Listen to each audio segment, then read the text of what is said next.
নমস্কার, কেমন আছেন? পিয়াস কিচেনের আরো একটি নতুন ভিডিওতে আপনাদের স্বাগত। কিছুদিনের শারীরিক অসুস্থতার কারণে আমি ভিডিও দেওয়া বন্ধ করেছিলাম। এখন আমি আবার নতুন করে ভিডিও দেওয়া শুরু করছি। আশা করি আপনাদের এই নতুন রেসিপিটা অবশ্যই ভালো লাগবে। আজকে আমি বানাচ্ছি আমার মায়ের হাতের একটি অন্যতম গরমে দারুণ সুস্বাদু রেসিপি, কাঁচা আমের সাদা টক। ভীষণই সহজ এবং ভীষণই স্বাস্থ্যকর এবং পেটের জন্য কিন্তু খুবই উপকারী এই কাঁচা আমের সাদা টক, যেটা ভাত খাওয়ার শেষ পাতে খাওয়া হয়। আমি এখানে বড় একটা কাঁচা আম নিয়ে নিয়েছি। এই আমটা আমাদেরই বাড়ির গাছের, ভীষণই সুস্বাদু এবং খুবই সুগন্ধ এই আমটায়। আমি ভাবলাম এই আমটা দিয়ে সাদা টক বানালে খুব ভালো লাগবে খেতে। আমি আমটার খোসাটা ছাড়িয়ে নিচ্ছি। এই দেখুন, এবার আমি এই আমটাকে একটু সরু সরু করে কাটবো। আমার সম্পূর্ণ আমটা লাগবে না, আমি আমের চারপাশটা দিয়ে যতটা হয় আমি কিছুটা আমার প্রয়োজন মতো আমি সরু সরু স্লাইস করে নেব। এই দেখুন, ঠিক এই রকম। এই কাঁচা আমের সাদা টক কিন্তু গরমের জন্য ভীষণই স্বাস্থ্যকর এবং উপকারী, আর পেট ভীষণই ঠান্ডা থাকে। আমার মা ছোটবেলায় বানাতেন এবং এখন বড় হয়ে যাওয়ার পরও গরমের সব রেসিপি বাড়িতে থাকলেও কিন্তু এই সাদা টকের রেসিপি কিন্তু মাস্ট আমাদের বাড়িতে। এটা কিন্তু হবেই। এই দেখুন, এরকম করে সরু করে কেটে নিয়েছি। এতটুকুই আমার আমার যথেষ্ট। আপনাদের যতটুকু প্রয়োজন আপনারা কাটবেন। আমি এবার একটা কড়াই বসিয়ে দিয়েছি। কড়াইটা বেশ ভালোভাবে গরম হয়ে গেলে আমি অল্প একটু সাদা তেল দিয়ে দেবো। আর তার সাথে আমাদের লাগবে হচ্ছে কালো সর্ষে। অবশ্যই কালো সর্ষে দেবেন, সাদা সর্ষেতে কিন্তু ভালো হবে না, তাই কালো সর্ষেই দেবেন। আমি অল্প একটু সাদা তেল দেব।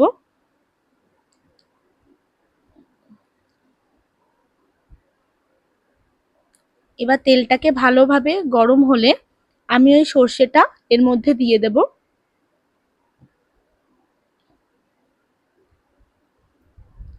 এবার এই সর্ষেটা যতক্ষণ না ফাটবে, মানে যতক্ষণ ভালোভাবে গরম হয়ে না ছিটকবে বা না ফাটবে, অতক্ষণ পর্যন্ত কিন্তু সর্ষেটাকে আমরা ভাজবো। এবং এই কাজটা একটু সাবধানে, কারণ সর্ষে কিন্তু ফেটে কিন্তু গায়ে আসে, তাই একটু দেখে শুনে এই কাজটা কিন্তু করবেন। আমি একটা খুন্তি দিয়ে একটু নাড়িয়ে দেব।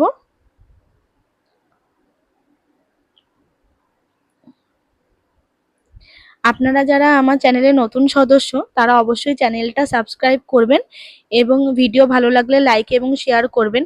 আর যারা আমার চ্যানেলে আছেন তাদের তো নতুন করে কিছু বলার নেই, আপনারা সবাই পাশে থাকবেন।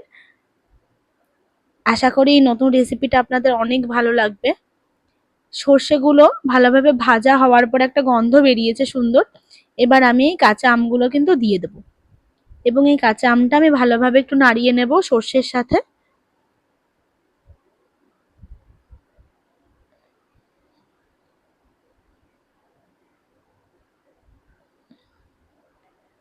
এবার আমি এর মধ্যে প্রয়োজন মতো একটু হলুদ আর একটু নুন দিয়ে দেব।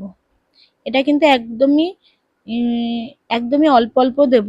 নুনটা পরে আমরা চেক করে দেব, কারণ এরপর অনেকটা বেশ জল দিতে হবে, সেই অনুযায়ী আমরা নুনটা এবং দেব। নুনটা এবং চিনিটা আমরা সেই বুঝে দেব। চিনিটা কিন্তু খুব বেশি দেব না, খুবই অল্প। এখন আমরা ওই হাফ চামচের মতো একটু নুন দিয়ে নিচ্ছি। পরে আমরা টেস্ট করে যদি প্রয়োজন মনে হয় তাহলে আরেকটু দিয়ে দেব। এবার এই নুন হলুদটা দিয়ে একটু ভালোভাবে আমটাকে একটু নাড়িয়ে নেব। খুব বেশি ভাজা ভাজা করার দরকার নেই, একটু মিডিয়াম ফ্লেমে একটু নাড়িয়ে নেব।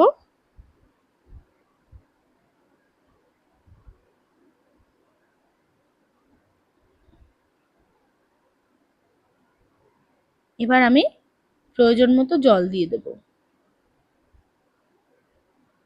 আমি 3 জনের জন্য বানাচ্ছি, সেই পরিমাণ মতো আমি জল দিচ্ছি।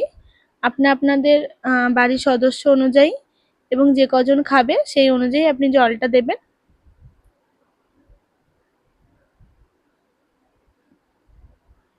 এবার আমি কিন্তু একটু নাড়িয়ে দিয়ে এবার ঢাকা দিয়ে দেব এবং এটাকে একটু লো টু মিডিয়াম ফ্লেমে রেখে ভালোভাবে আমি আমটাকে সেদ্ধ হতে দেব।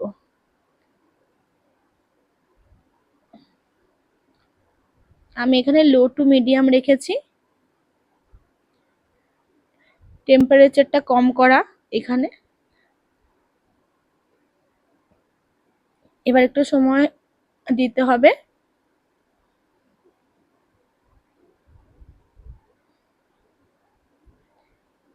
মিনিট 5 পর আমি ঢাকা খুলে দেখে নেব।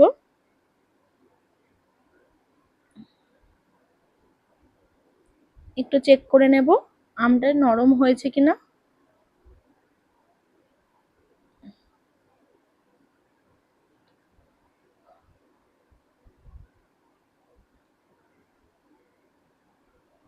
মোটামুটি কিন্তু আমটা নরম হয়ে গেছে। আমাদের এই গাছের আমটা না খুব মিষ্টি, খুব বেশি টক নেই, অনেকটা কাঁচা মিঠা আমের মতো। আপনাদের আম যদি ভীষণ টক হয় তাহলে সেই বুঝে মিষ্টির পরিমাণটা একটু বাড়িয়ে দিতে পারেন।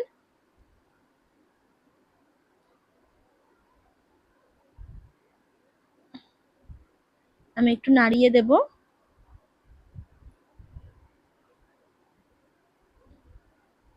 আমটা কিন্তু আমার বেশ ভালোই নরম হয়ে গেছে। আমি আমটাকে ঘাটা ঘাটা করব না, একটু নর্মালি থাকবে আমটা।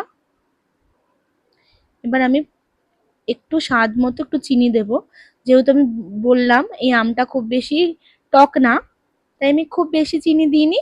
আপনারা টেস্ট করে আপনাদের স্বাদ অনুযায়ী চিনিটা দেবেন। ব্যাস, এই রান্নাটা কিন্তু এই পর্যন্তই, আর কিন্তু তেমন কিচ্ছু দেওয়ার নেই। খুবই কম উপকরণে খুবই সুন্দর একটি খাবার। এই সাদা টক কিন্তু মোটামুটি রেডি। আমি একটু হাই ফ্লেমে একটু ভালোভাবে ফুটিয়ে নেব।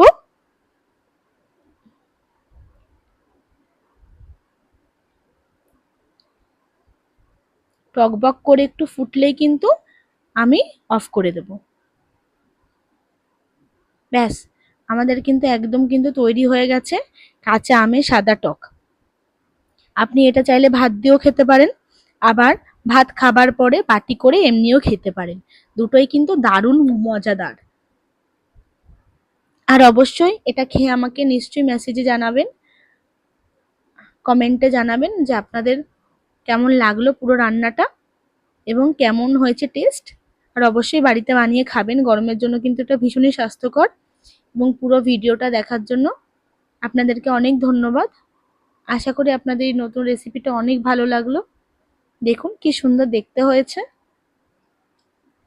অনেকে হলুদ ছাড়া বানায়, কিন্তু আমার মনে হয় একটু হলুদ দিলে না রংটা খুব সুন্দর লাগে। তো আমি একটু দিই, একটু নুন হলুদ আমি দিই, মাকেও দেখেছি এবং আমিও দিই।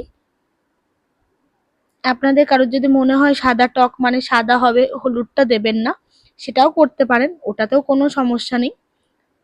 যেমন ভাবেই বানান এটা কিন্তু খুব সুস্বাদু এবং খুব স্বাস্থ্যকরও গরমের জন্য। তো আশা করি এই নতুন ভিডিওটা আপনাদের অনেক ভালো লাগলো। অবশ্যই বাড়িতে বানাবেন, বাচ্চাদের দেবেন, নিজেরা খাবেন, বাড়ির বয়স্কদেরও দেবেন। আমাদের কিন্তু একদম তৈরি হয়ে গেছে কাঁচা আমের সাদা টক। ফাইনাল লুকটা আপনারা আর একবার দেখে নিন। কিছুই না, বানানো কিন্তু ভীষণই সহজ। যখন তখন আপনারা বানিয়ে নিতে পারবেন, আর মিনিট 10 মতো সময় লাগে। আশা করি এই ভিডিওটা আপনাদের ভালো লাগলো। আজ তবে আসি, ভালো থাকবেন। অনেক ধন্যবাদ।